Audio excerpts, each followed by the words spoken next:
It is 6:45 in the morning. You are finishing your shift and you have been in the hospital since 7 p.m. the previous night. Your coworker asks you to help her finish her morning pickup so that you get out of work at the same time and can go to breakfast together. You decide to take Mrs. Douglas in room 23.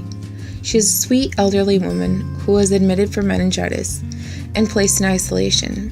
Mrs. Douglas has had multiple conversations with you and is comfortable with you even though you are not her nurse. She has just woke up from sleeping throughout the night, and you explain to her that you need to give her her medication.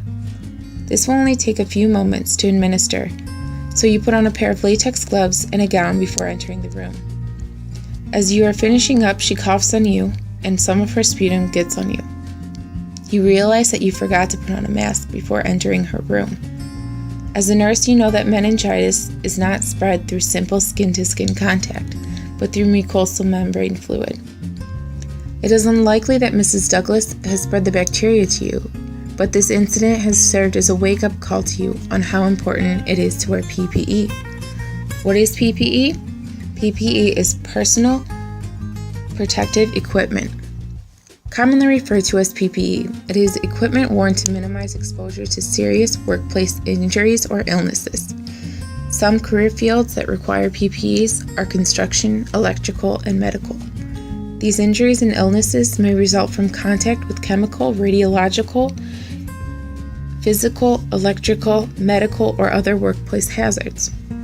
PPEs include wearing gloves to protect your hands from germs and help reduce the spread of germs, masks to cover your nose and mouth, eye protection such as face shields and goggles to protect the mucous membranes in your eyes from blood and other bodily fluids, clothing including gowns, aprons, head coverings, and shoe coverings. According to OSHA, there are 3 key things when you are selecting PPE. First is the anticipated exposure. This is determined by the anticipated exposure, such as touch, splashes, or sprays. Second is the durability and appropriateness of PPE for the task. Third is the fit. PPE must fit the individual user, and it is up to the employer to ensure that all PPE are available in sizes appropriate for the workforce. The removal and disposal of PPE is just as important as wearing them. It is important to protect others from being exposed to germs before leaving your work area. Special laundry containers and special waste containers should be provided. You may need to use different protective gear for different patients. Your workplace should have written instructions when to wear PPE and when to use it. You also need specific PPE when caring for patients in isolation. Ask your supervisor which PPE is best to use in each situation.